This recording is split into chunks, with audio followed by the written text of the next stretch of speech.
Assalamualaikum saudara. Inilah acara menyambut tahun baru saudara. Ini jagung bakar. Jagung bakar cuma 2 butir. Ini 3 butir, 5 butir saudara. Ini anuknya ni sausnya sambal nanas. Ini air minum, tempat air minum saudara. Cuba tengok belangak saudara, apa dia ni.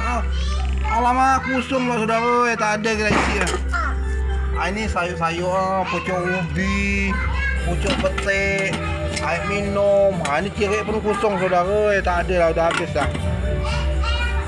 Inilah untuk menyambut tahun baru 2026. Mudah-mudahan saudara tahun 2026 ini keadaan Allah sihatkan walafiat, tidak kurang suatu apapun, murah rezeki, dapatkan rahmat Allah Subhanahu wa taala. Ini saudara, ibu-ibu ni sedang mudah makan dah saudara. Saya ni baru nak masak jagung 4 butir ni.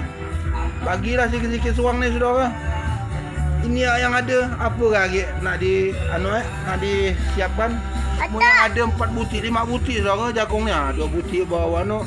Ini sambal nanas saus ini pucuk ubi. Ini pucuk petik. Ini yang dapat disediakan ni pada malam hari ni. Ini Bang Ahim dah nunggu dah ni. Itu ibu itu dah makan dah saudara. Dah makan dah saudara. Harus sayang lapang tu. Inilah yang ada saudara. Apa adalah.